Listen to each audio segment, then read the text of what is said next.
prédateurs les plus dangereux et les plus craints des océans. Mais le grand blanc lui-même fait pâle figure, comparé au plus grand requin qui ait jamais existé, le mégalodon, dont le nom signifie grande dent. Un requin préhistorique avec des mâchoires de 3 mètres de large, pourvu de redoutables dents crénelées. Grâce à ses puissantes mâchoires, le mégalodon pouvait s'attaquer aux plus grosses des baleines et leur infliger de graves blessures. Ses dents étaient énormes. De 15 à 18 cm, dentelés de chaque côté comme des couteaux à viande, et taillés en forme de triangle. Mystérieusement disparu il y a 2 millions d'années, le mégalodon intrigue les scientifiques, qui s'efforcent de découvrir quelle forme exactement, quelle taille et quel comportement pouvait bien avoir ce terrifiant prédateur.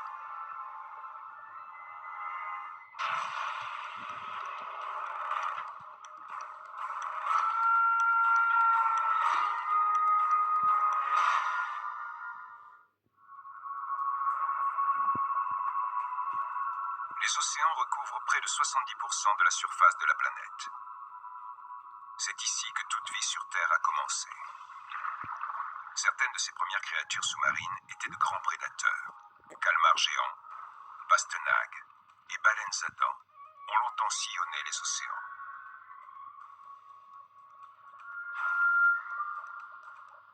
« 300 millions d'années avant que le tyrannosaure donne son premier coup de dent, un super prédateur écumait les fonds marins. Le requin.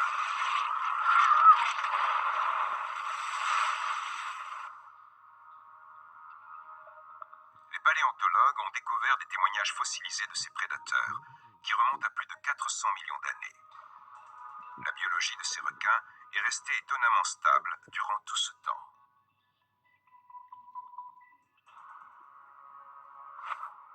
Si on regarde un requin d'il y a, disons, 350 millions d'années, on n'a aucun mal à reconnaître qu'il s'agit d'un requin. Il peut y avoir quelques différences avec l'aspect conventionnel des requins d'aujourd'hui, mais rien de bien notable. On sait tout de suite que l'on est en face d'un requin.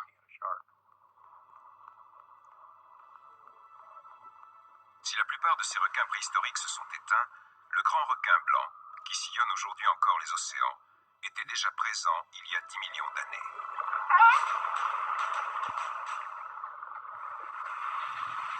Il est devenu le plus grand prédateur des mers.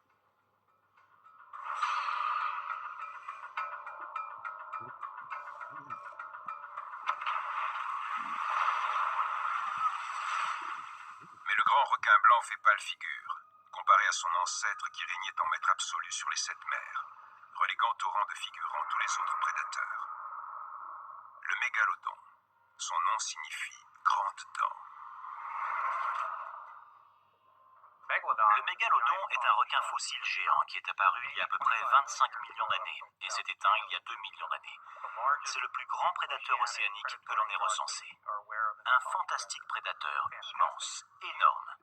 Un spécimen comme les océans n'en avaient encore jamais abrité.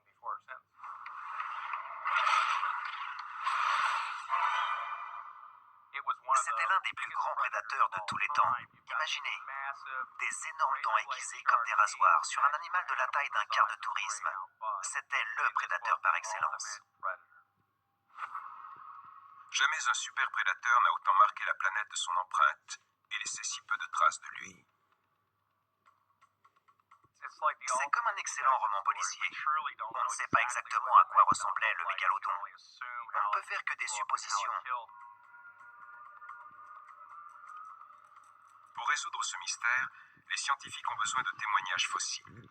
Mais comment poursuivre les recherches quand on ne dispose d'aucun sujet d'étude? Que ce soit sur Terre ou dans l'eau, une fois mortes, toutes les créatures commencent à se décomposer. Celles qui ont un squelette se réduisent assez rapidement à un amas d'eau. Mais en ce qui concerne le mégalodon, il y a un petit problème. Le squelette d'un requin étant composé presque uniquement de cartilage, il ne laisse derrière lui que très peu d'éléments fossilisés susceptibles de fournir aux chercheurs des renseignements sur sa taille et sa forme. Le cartilage, matière translucide et élastique, constitue la structure du corps. Mais exposé à l'eau salée, au sable, et surtout aux bactéries, le squelette du mégalodon se conserve mal. Le cartilage, c'est cette matière jaune tirant sur le brun. C'est la composante souple du squelette cartilagineux. Ces petits prismes que l'on voit ici apportent un soutien au niveau de la structure et donnent de la rigidité au cartilage. C'est ça qui renforce le squelette.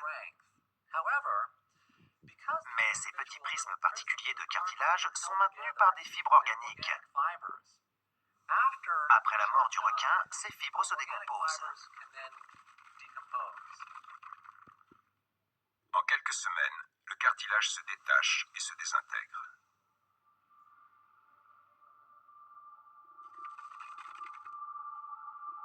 Protégés par leur revêtement d'émail, les dents sont un des deux éléments du squelette qui résistent à l'usure du temps. Ces dents puissantes, extrêmement longues, servent de base de données aux chercheurs. À partir de là, ils vont tenter de recomposer le requin géant. Les seuls autres éléments fossiles que l'on a retrouvés, ce sont de petits fragments de colonnes vertébrales. Calvert Cliffs, au bord de la baie de Chesapeake, est un endroit bien connu des chercheurs en quête de fossiles de requins préhistoriques. Mais le docteur Stephen Godfrey, qui effectue des fouilles sur ce site depuis plus de 10 ans, n'y a toujours pas trouvé la moindre dent de mégalodon. La marée est basse. Parfait. Accompagné du docteur Breton Kent, Stephen Godfrey passe la zone au peigne fin. Voilà une dent de requin. Une petite. Bien. Et là, il y a un os. Elle doit provenir d'un requin de plus de 30 mètres. Il manque la racine. Il n'y a plus que la couronne. Venez voir ça. Soudain, le docteur Godfrey repère quelque chose d'intéressant 1 mètre plus haut sur la paroi de la falaise. Cela ne m'est encore jamais arrivé. Un gros poisson? Ce n'est pas vraiment gros, mais c'est en bon état. Juste là, sous mes yeux. C'est formidable. On voit bien les dentelures. Elle est en parfait état. Regardez-moi ça. Incroyable.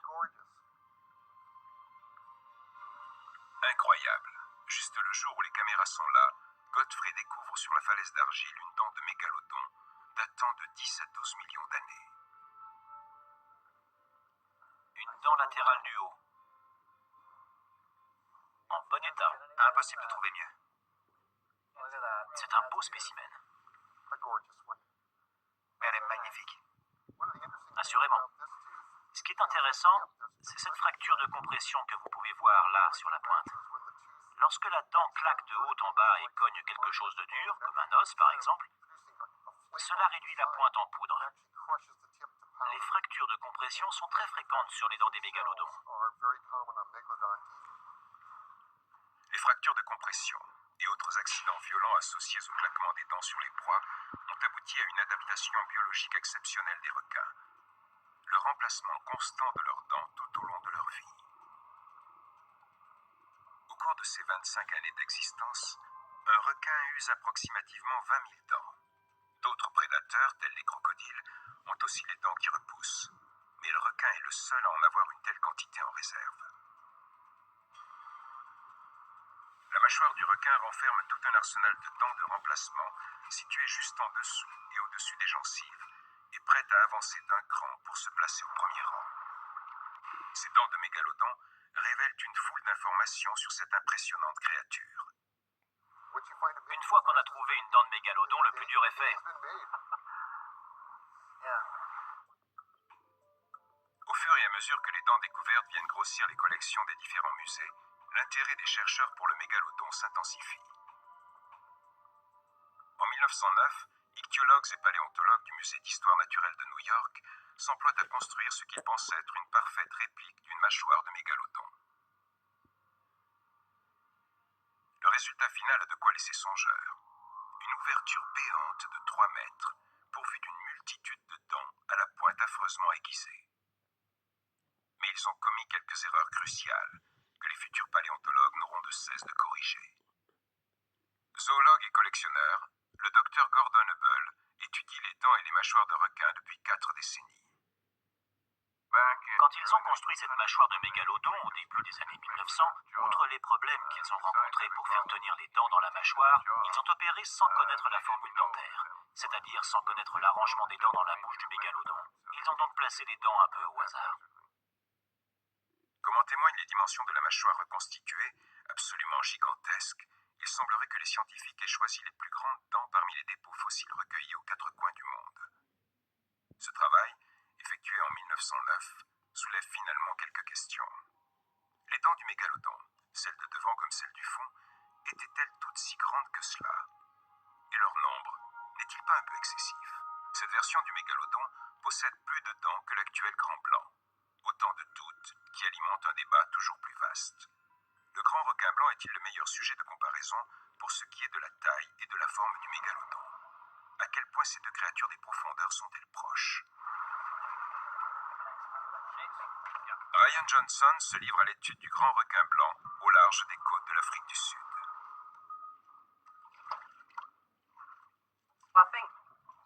Je crois que lorsque ces types ont découvert ces énormes dents fossilisées, ils ont cherché ce qui pouvait s'en rapprocher dans le monde actuel.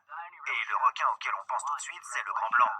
C'est pour ça que l'on fait si souvent la comparaison entre le grand blanc et le mégalodon. Parce que le grand requin blanc est un modèle réduit de ce qu'était le mégalodon au temps préhistorique.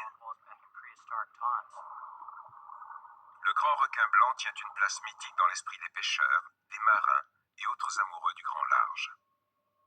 La question la plus débattue parmi les biologistes, c'est de savoir quelle taille maximum le grand requin blanc peut atteindre. N'importe quel pêcheur vous dira « Mon bateau fait 6 mètres de long et il dépassait de près d'1 mètre à l'avant et autant à l'arrière », ce qui doit faire 7 mètres 50, 8 mètres. Or, ce n'est vraisemblablement pas le cas. En fait, les plus imposants spécimens de grands requins blancs font aux alentours de 6 mètres de long et pèsent au maximum 1,8 tonnes.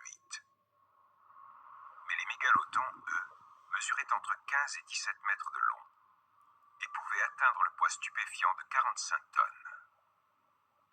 Je pense que la comparaison entre le grand requin blanc et le mégalodon est assez bonne, mais n'oublions pas que la seule source d'information que nous ayons sur le mégalodon, ce sont ses dents. Outre leur grande taille, la principale similitude entre les dents du mégalodon et celles du grand requin blanc, ce sont les crénelures et la forme triangulaire. L'un comme l'autre, au lieu d'avaler tout rond leur proie, arrachent d'énormes morceaux sur des animaux sans doute aussi gros qu'eux-mêmes. En 1988, le chercheur Gordon Hubble reçoit un coup de téléphone d'un ami collectionneur de fossiles qui lui parle d'une incroyable découverte dans une mine de phosphate en Floride. Larry Martin a en effet mis au jour 95 dents d'un mégalodon. Cet assortiment de dents devient le saint graal de la recherche. Il dévoile une partie du mystère qui entoure cette étonnante créature. C'est la série de dents la plus complète que l'on ait jamais trouvée. Pourquoi est-ce si important? Parce qu'une fois qu'on les aura mises en place, on saura si l'animal est vraiment l'ancêtre du grand requin blanc, ou s'il appartient à une autre espèce de requin. 80 ans après la première reconstitution d'une mâchoire de mégalodon, les chercheurs vont peut-être enfin connaître la forme et la taille réelle du plus grand prédateur des mers, grâce à la collection de dents que détient Hubble.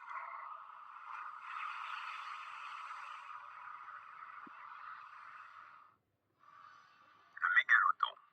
De ce féroce prédateur qui a écumé les mers pendant 20 millions d'années, tout ce qu'il nous reste, ce sont des dents et quelques vertèbres isolées. En 1988, Gordon Hubble participe à l'identification de la plus complète dentition de mégalodon. Mais une question le tarabuste. Comment ces dents étaient-elles disposées dans la mâchoire du requin? Nous avons connu 10 ans de frustration parce que nous n'étions pas sûrs de la formule dentaire du mégalodon. Et donc, chaque fois qu'un chercheur venait nous rendre visite, que des gens émettaient le souhait de jeter un coup d'œil à ses dents, nous leur demandions de les disposer comme ils pensaient qu'elles étaient organisées dans la bouche de l'animal. La troisième dent est un élément important de la mâchoire de l'actuel grand requin blanc.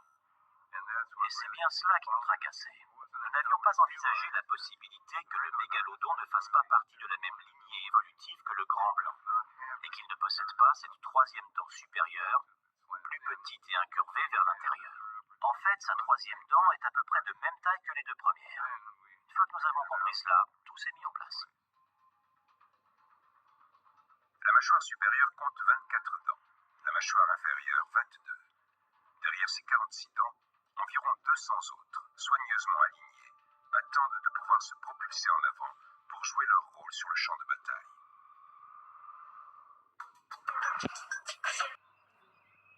Fort de cette découverte, d'autres scientifiques et musées se proposent de faire une reconstitution réaliste de mâchoires de mégalodons. John Babiars, collectionneur de fossiles, a amassé une énorme quantité de dents de mégalodons. Avec l'aide de Brad Archer, conservateur de musée, il entreprend la construction d'une parfaite réplique d'une mâchoire de mégalodon. Personne n'avait fait cela avant nous, du moins pas à la même échelle. Babiars et Archer s'efforcent de trouver le bon agencement des dents du haut et du bas, à partir des images de grands blancs et des premières reconstitutions de la mâchoire du mégalodon. Nous avons tout de suite pensé qu'il n'y aurait jamais assez de place dans la mâchoire pour placer toutes ces grosses dents, à moins que ce requin n'en ait eu 4 rangées, et nous savions que ce n'était pas le cas. On commence par poncer les dents. Puis, on fore un trou à la base de chaque dent. On y introduit une tige métallique. Et ensuite, on fixe la tige dans le moule de la mâchoire.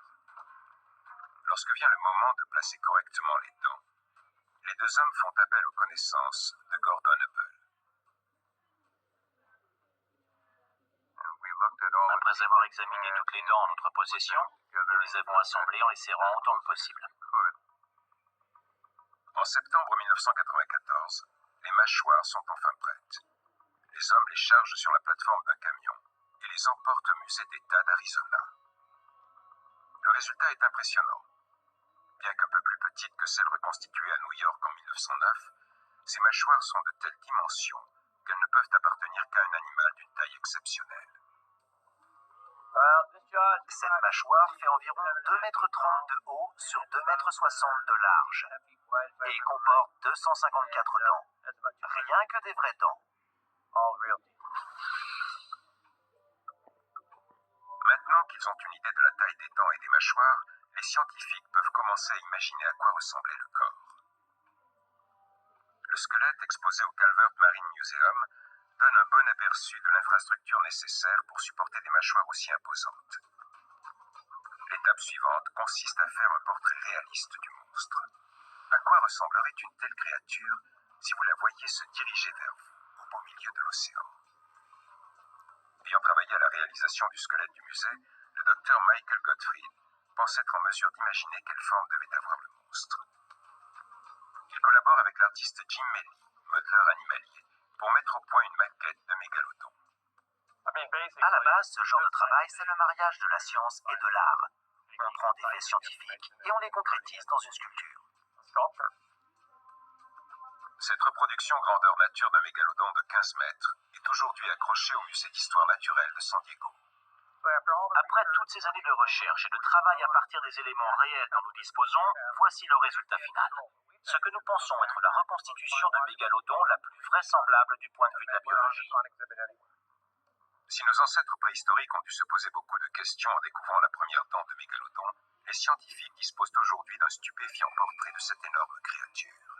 Des centaines de dents pouvant infliger de terribles blessures à ses proies, une mâchoire de 3 mètres de large et 2 mètres de haut, et un corps d'au moins 15 mètres de long. Le mégalodon était énorme. Compte tenu des estimations faites sur sa taille, il devait peser un peu plus de 3 tonnes par mètre, soit un poids total de près de 50 tonnes. Par conséquent, un animal vraiment énorme. Maintenant que nous savons à quoi ressemblait ce requin, toute la question est de savoir comment fonctionnaient ses mâchoires. Les chercheurs se réfèrent parfois à la façon dont le grand requin blanc mord et tue ses victimes pour essayer de comprendre le comportement du mégalodon. Il est communément admis que lors d'une attaque, ces deux requins procèdent à l'identique. Ils heurtent violemment leur proie, puis, dans un mouvement de scie, ils en arrachent de grands morceaux. Pour observer cette technique de chasse, rien de tel qu'une petite expédition en compagnie de Ryan Johnson dans des eaux infestées de requins au large de Mossel Bay, en Afrique du Sud. Oh, regarde celui-là. C'est un petit joueur. Le foie de poisson frais constitue un excellent appât. Les requins ne tardent pas à venir se servir. Le voilà.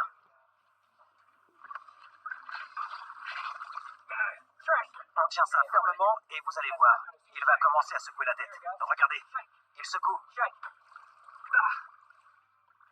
C'est un petit. Vous avez vu, quand il a attrapé le morceau, il a commencé par mordre. Mais une fois qu'il le tenait bien, il s'est mis à secouer la tête d'avant en arrière. C'est ça qui est vraiment propre au grand requin blanc. Il ne se contente pas de mordre, d'attraper le truc et de l'avaler. Il remue violemment la tête d'avant en arrière pour arracher des morceaux de chair qu'on lui donne. Ou de la proie qu'il attaque. Mais Johnson ne se contente pas d'observer depuis le pont du bateau. Si l'on veut vraiment savoir comment le grand requin blanc nage, il faut aller dans l'eau avec lui. Et grâce aux nouvelles techniques audio, on peut suivre en temps réel les commentaires de Johnson sur ce qu'il voit. Toute la puissance du grand blanc quand il nage provient de sa queue. Ce qui le propulse, ce sont ses deux bandes musculaires, ce qu'on appelle les muscles rouges, qui descendent de chaque côté jusqu'à sa queue, et qui fonctionnent comme des pistons avec un mouvement continu d'avant en arrière. Lors des expériences que nous avons faites il y a quelques années, on a calculé que les grands blancs bondissaient hors de l'eau à près de 35 km/h.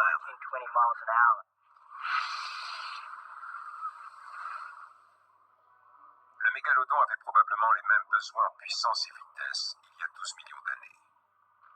Plus agile, plus petit, le cétotère, semblable à la baleine de mink de notre époque, constituait sans doute une proie ordinaire pour le mégalodon.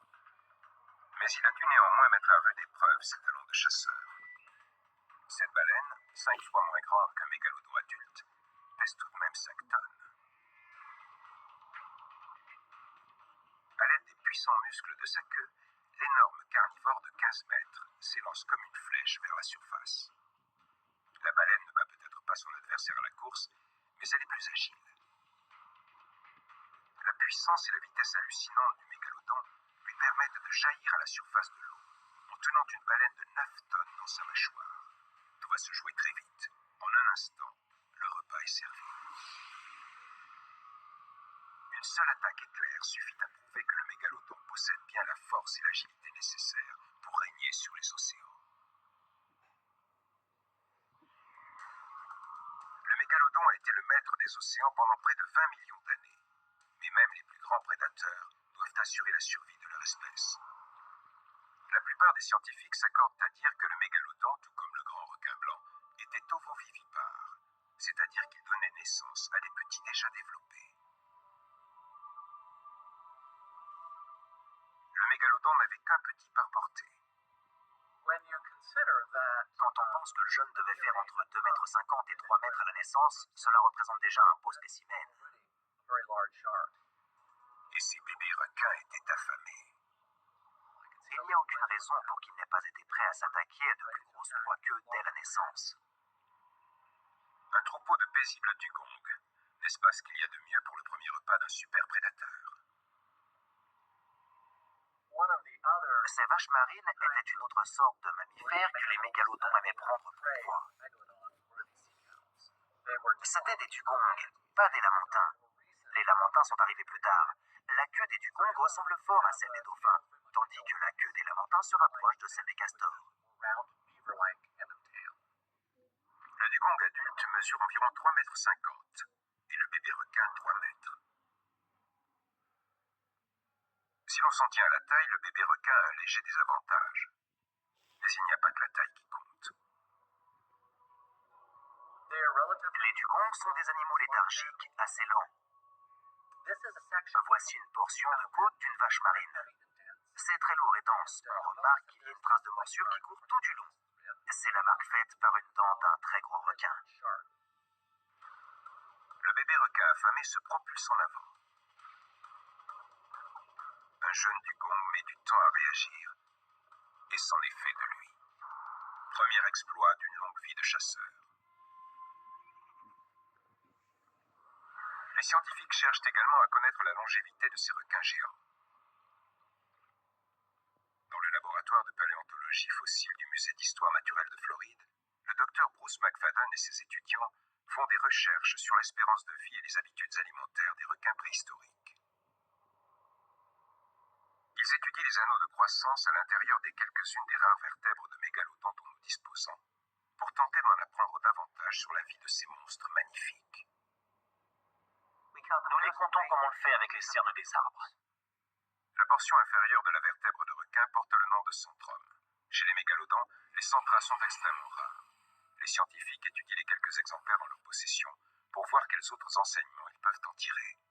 Presque tous les échantillons dont nous disposons indiquent une durée de vie se situant entre 25 et 40 ans. Il aurait pu vivre plus longtemps puisqu'il n'avait pas de prédateurs. Selon les estimations, le mégalodon devait avaler entre 600 et 1200 kilos de nourriture par jour.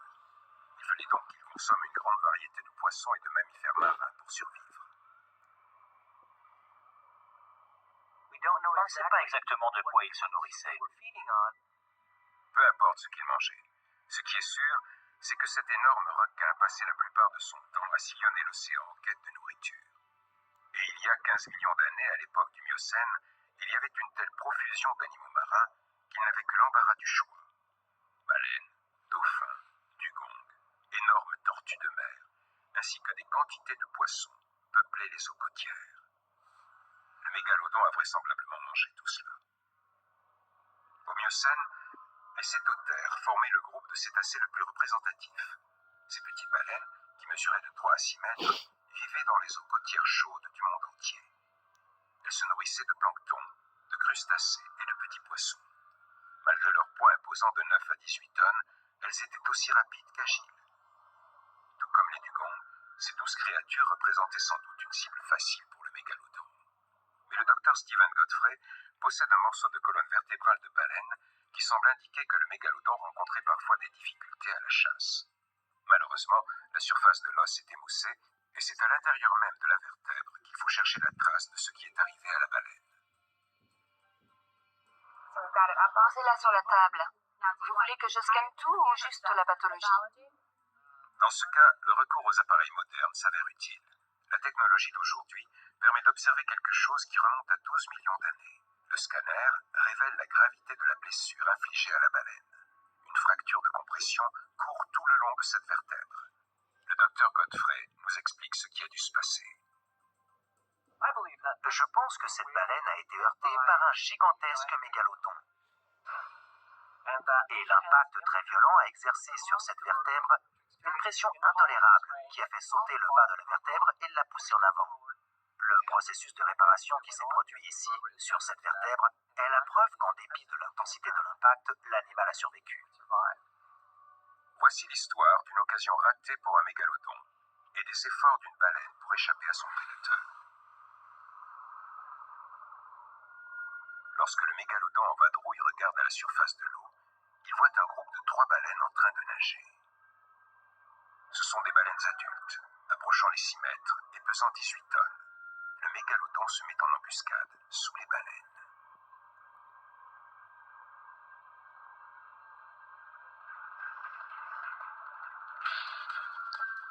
Les ondulations de la petite baleine gênent le grand requin qui n'arrive pas à ajuster sa trajectoire. Les puissantes mâchoires du mégalodon manquent leur cible et sa tête bute contre le ventre de la baleine. Comme le montre le scanner, cette fois la baleine s'en est bien sortie. Elle a eu de la chance, car le plus souvent, c'était une proie facile pour le mégalodon. Mais il y a 20 millions d'années, un autre mammifère marin égalait le mégalodon pour son agressivité. Voici le crâne d'une baleine préhistorique appelée squalodon. Ces animaux capables d'écolocation étaient sans doute des super prédateurs. Le squalodon aurait fait un merveilleux adversaire. Cette baleine à grandes dents n'était pas aussi grande que le mégalodon. Mais elle faisait déjà une belle taille, entre 7 et 9 mètres. C'est une bonne estimation pour un squalodon moyen. Le squalodon était un très grand prédateur, comme les orques. Pour interpréter le comportement d'une espèce disparue, on se réfère à des animaux actuels. Dans le cas des squalodons, ce seraient les baleines tueuses. On sait que certaines baleines s'attaquent aux requins. Ce n'est pas toujours à sens unique. Avec ses 9 mètres maximum, le squalodon ne pouvait avoir le dessus sur un mégalodon de 15 mètres, mais il se défendait. Quand un mégalodon apercevait un squalodon, il n'hésitait pas à attaquer. Les scientifiques pensent que ces mammifères marins devaient se déplacer en groupe.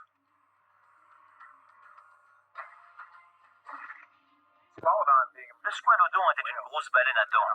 Ce devait être un animal très intelligent. Le mégalodon, lui, l'était moins. Chez les requins, la capacité de raisonnement est loin d'être aussi développée que chez les mammifères marins.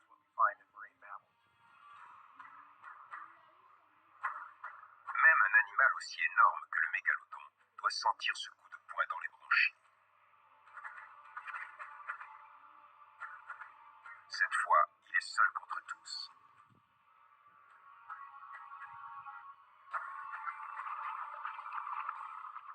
Le premier squalodon ne survivra peut-être pas longtemps, mais le mégalodon, lui, gardera les cicatrices de ce combat. Les attaques n'étaient pas systématiquement victorieuses. C'est la même chose pour tous les prédateurs. Seul un certain pourcentage de leurs attaques se termine par la mort de la proie. Mais certaines espèces constituaient une nourriture plus riche que les squalodons et les dugongs. À l'époque du Pliocène, les eaux côtières étaient également peuplées de grandes baleines, de très grandes baleines.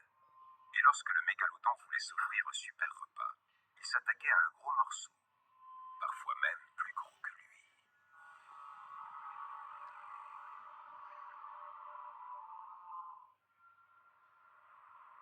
La baleine bleue est un animal magnifique, assez difficile à photographier, parce qu'on le rencontre en général par hasard. Ce grand mammifère marin évoque la somptueuse majesté de certaines des plus étranges créatures de l'océan. Les baleines que le mégalodon croisait dans les eaux il y a 5 millions d'années étaient peut-être presque aussi impressionnantes. Je me réfère à des créatures modernes comme le rorqual ou baleine bleue. Cet animal devait fréquenter les eaux côtières. C'était sans doute un animal migrateur. Il était vraisemblablement gris avec une nuance plus claire sur le ventre. On considère généralement que le poids des baleines à fanon est d'un peu plus de 3 tonnes par mètre, donc un animal de 22 à 25 mètres devait faire entre 75 et 80 tonnes. Le docteur Lawrence Barnes et ses collègues ont collecté des centaines de fanons de baleines au cours des dernières décennies. Mais ils ont fait une autre découverte près de Santa Barbara. Une grosse baleine avec une extrémité de dents de requin plantée dans le maxillaire. Nous avons là une créature qui doit mesurer entre 3 et 9 mètres de plus que le mégalodon et peser 22 tonnes de plus que lui. Mais pour le mégalodon, tuer une proie aussi imposante, c'est s'assurer une plus grande quantité de nourriture. Une baleine de cette taille étant bardée d'épaisses couches de graisse, la réussite du mégalodon tient essentiellement à la taille, au volume et aux crénelures mortelles de ses dents. Autrement dit, tout dépend de la puissance de sa morsure. Mais quelle force exactement pouvait déployer la mâchoire du mégalodon? À l'université de Nouvelle-Galles du Sud, en Australie, le docteur Stephen Vroe utilise un ordinateur très performant pour tenter de comprendre les mécanismes de la force d'occlusion chez les animaux modernes et préhistoriques. La force d'occlusion est la pression qui s'applique lorsque les mâchoires d'un animal se referment sur sa proie. Ici, la force d'occlusion est générée par les muscles qui permettent de fermer les mâchoires. Ce que nous voyons là, c'est un simple système de levier. On applique une force à l'une des extrémités du levier et l'on obtient une force de réaction à l'autre extrémité. S'il veut pouvoir analyser la puissance de morsure du requin, le docteur Vroe doit d'abord effectuer un travail assez désagréable, aller scanner une tête de requin à l'hôpital voisin. Ensuite, je crée une image sur l'ordinateur à partir de laquelle je vais fabriquer une maquette de travail en 3 dimensions. Cette maquette a permis au docteur Vroe de déterminer la force d'occlusion potentielle maximale du grand requin blanc actuel. Pour un gros spécimen de grand blanc, on estime la force d'occlusion aux alentours de 2 tonnes. Et avec ces 2 tonnes, les grands requins placent vraiment la barre très haut, pour ce qui est du monde animal actuel. En extrapolant les données de la force d'occlusion du grand blanc, le docteur Vroe obtient ce qu'il pense être une estimation assez exacte de la force d'occlusion du mégalodon. Si l'on se réfère à l'hypothèse la plus haute de la masse corporelle du mégalodon, on estime sa force d'occlusion à 20 tonnes, ce qui est monstrueux. Avec une force pareille, vous pourriez croquer dans un camion, si toutefois vous aviez les dents et les mâchoires appropriées. Ce devait donc être une vision absolument terrifiante pour n'importe quel cétacé de l'époque. Les plus grosses baleines à fanon d'aujourd'hui deviennent très très nerveuses quand elles voient ou qu'elles entendent des orques. Alors vous imaginez bien que si elles voyaient apparaître un de ces monstres, ce serait pour elles l'horreur absolue. Mais une fois l'attaque lancée, la baleine n'a même pas le temps d'être effrayée. Le plus probable, c'est que le mégalodon prenait des grandes baleines par surprise en nageant derrière elles. Puis avec ses dents, il arrachait les deux côtés de leur nageoire caudale, les privant ainsi de leur système de propulsion.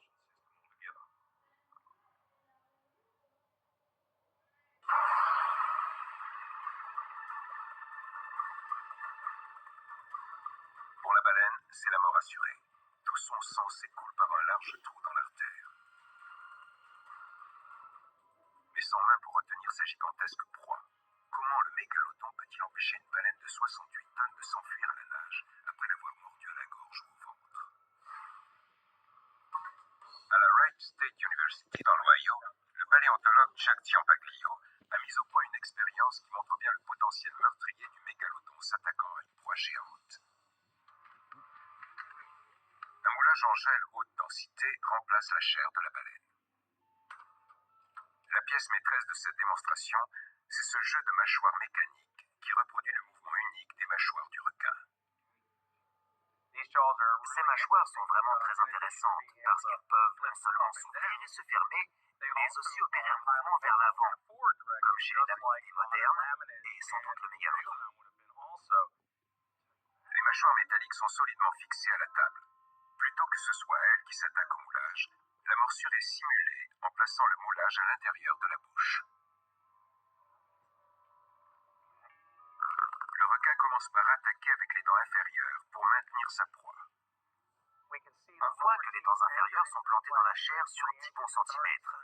Et la chair étant ainsi immobilisée, le maxillaire supérieur va maintenant produire la morsure proprement dite. La mâchoire supérieure, pourvue de dents puissantes et crénelées, se referme sur la proie. Le mégalodon exerçait ensuite une pression d'avant en arrière jusqu'à détacher un morceau de chair. La mâchoire du bas reste ancrée dans la chair synthétique, tandis que celle du haut, capable de se mouvoir indépendamment du reste du crâne, arrache morceau après morceau, poussant au fur et à mesure la chair dans la bouche du requin. Nous avons infligé des blessures très importantes au moulage, censé représenter le corps de la proie. On peut voir que les dents ont laissé d'énormes marques, comme celles faites par une gouge, sur presque la moitié de l'épaisseur de la chair. Maintenant, si on avait affaire à un vrai requin, ce morceau de chair serait élargi de plus d'1 mètre de chaque côté, à cause de la taille des mâchoires, et l'on aurait probablement 40 dents enfoncées dans la chair. Les mâchoires mécaniques ne laissent aucun doute sur le puissant mélange de force et de pouvoir coupant qu'utilise le mégalodon pour maîtriser des proies comme la baleine de Santa Barbara. En quelques minutes, il ne reste plus de la baleine qu'une carcasse qui dérive vers le sud, le long des côtes californiennes. Aujourd'hui encore, le mégalodon a pu faire un repas. Et quel repas! Mais malheureusement pour lui, durant le Pliocène, les eaux océaniques vont commencer à se refroidir. Plusieurs espèces de baleines vont disparaître. Le règne du mégalodon, le super prédateur des mers, semble bien toucher à sa fin. Le mégalodon a disparu au cours du Pléistocène, il y a environ 1 800 000 ans. Mais les scientifiques ne savent pas exactement pourquoi ce redoutable chasseur, en tête de liste des prédateurs, s'est éteint. Les gens sont toujours fascinés par l'extinction d'une espèce. Nous voulons savoir non seulement comment elles vivent, mais aussi pourquoi elles meurent. On suppose toujours que c'est l'animal ou l'espèce qui s'éteint qui est responsable de son extinction, parce qu'elle n'a pas pu s'adapter ou pour toute autre raison négative. Mais ce n'est pas toujours le cas. De toute évidence, les espèces veulent assurer leur survie. Qu'est-ce qui a provoqué la disparition du mégalodon? Un autre superprédateur, tel que la baleine tueuse par exemple? Les paléontologues eux-mêmes ne sauraient l'affirmer. Certains avancent l'hypothèse du changement climatique. Les chercheurs ont noté qu'il y a entre 6 et 1 800 000 ans, époque à laquelle on ne retrouve plus de dents de mégalodon fossiles, la température des océans a baissé. Et cela peut avoir eu un effet néfaste sur les requins habitués à vivre dans des eaux tempérées.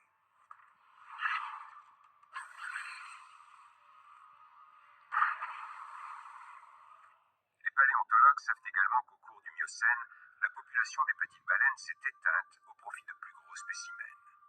Et celles-ci préféraient peut-être les eaux plus froides, au nord. Si les baleines ont commencé à migrer pour passer l'été au nord, sous des climats plus froids, les requins se sont retrouvés privés de cette source de nourriture.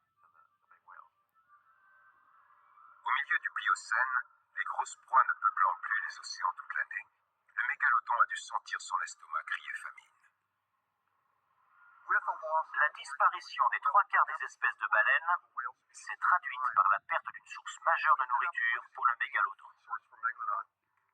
Le requin s'est retrouvé par la force des choses obligé de se trouver quelque chose à se mettre sous la dent. Il se peut que le cannibalisme, qui a toujours existé chez les mégalodons, soit alors devenu une pratique plus répandue au fur et à mesure que les autres sources de nourriture s'amenuisaient. Des petites dents de mégalodons ayant été retrouvées près de mammifères marins susceptibles d'avoir été des proies pour le requin, il n'est pas impossible que les jeunes mégalodons aient été à cette époque à la merci de leurs congénères plus gros et affamés. L'émergence de l'isthme de Panama peut aussi avoir contrarié les habitudes migratoires de certains animaux marins. Les scientifiques ont beaucoup discuté de l'incidence qu'a pu avoir sur les organismes marins la disparition du passage maritime entre les deux Amériques, remplacé par une bande de terre. Si l'on prend par exemple les cachalots, certaines espèces de dauphins, les orques, les mêmes espèces existent à la fois dans l'Atlantique et dans le Pacifique. Contournent-elles des continents par le sud, ou bien ont-elles simplement une évolution très lente?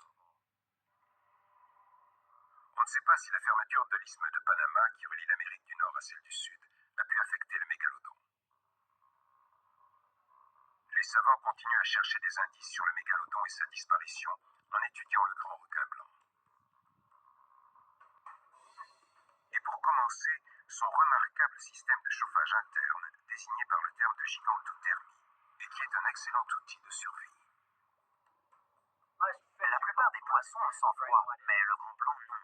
Son sang est chaud, il arrive à élever sa température corporelle au-dessus de celle de l'eau. C'est une caractéristique que l'on a longtemps cru réservée aux seuls mammifères. Et il y arrive grâce à un système spécial de vaisseaux sanguins qui réchauffe le sang, irriguant certaines parties essentielles du requin, sa biologie sensorielle, et en particulier les yeux et le nez. Les paléontologues n'ont pas encore pu prouver que le mégalodon possédait cette extraordinaire faculté biologique. S'il ne l'avait pas, il est possible que le grand blanc ait été plus apte que lui à résister à la baisse de température de l'océan. Plus important encore, selon les scientifiques, le grand blanc a sans doute été favorisé par la diversité de son régime alimentaire. Alors que le mégalodon s'attaquait essentiellement à de très grands mammifères marins, le grand blanc était capable de se contenter de proies plus petites et de poissons. Ils ont besoin de moins de biomasse pour survivre. Il y a sans doute moins de pression sur eux que sur un super prédateur de la taille du mégalodon, qui, lui, a besoin d'une énorme quantité de biomasse pour assurer son existence. Surtout, et contrairement au grand blanc, le mégalodon a peut-être été victime de son appétit féroce. Sachant mieux s'adapter, les grands requins blancs ont pu continuer à se développer et peuplent aujourd'hui encore les océans du monde entier. Mais existe-t-il réellement une parenté entre ces deux superbes requins? La question divise les scientifiques. Pour le paléontologue Chuck Ciampaglio, comme pour de nombreux autres spécialistes, il y a très peu de liens directs entre le mégalodon et le grand blanc. Ciampaglio s'appuie sur la nouvelle technologie informatique pour mettre en évidence les différences entre les deux animaux. Je voudrais qu'une fois pour toutes on mette les choses au clair et que l'on attribue le nom de Carcharoclès mégalodon au mégalodon. Que l'on change son nom pour bien le séparer du grand blanc et partir ainsi sur de nouvelles bases. La dent du grand blanc et celle du mégalodon ont bien quelques traits communs. Toutes deux sont taillées en triangle et crénelées. Mais la dent du grand blanc et celle de son ancêtre préhistorique ne portent pratiquement pas de marque à la base, tandis que la dent du mégalodon en a une importante, en forme de chevron.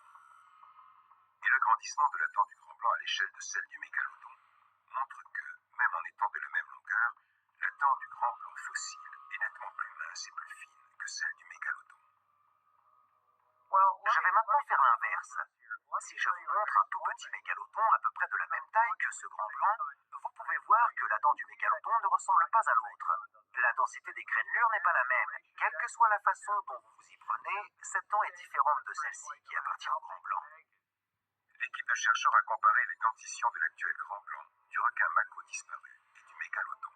Le résultat de nos recherches tient en ces quelques mots que l'on observe la racine, le tranchant ou toute la dent, celle du mako disparu et celle du grand blanc coïncident toujours, dans n'importe quelle position, tandis que celle du mégalodon reste à part. Il n'y a pas de parenté directe entre le mégalodon et le grand blanc. Tous les témoignages scientifiques vont dans ce sens.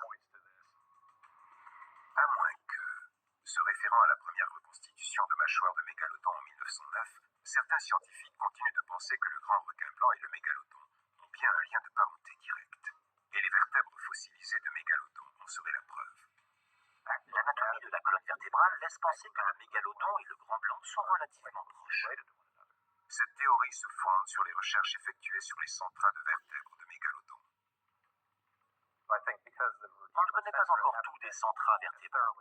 Je pense qu'ils recèlent de nombreuses clés et méritent une étude beaucoup plus approfondie. Mais les centras de mégalodon ne sont pas courants.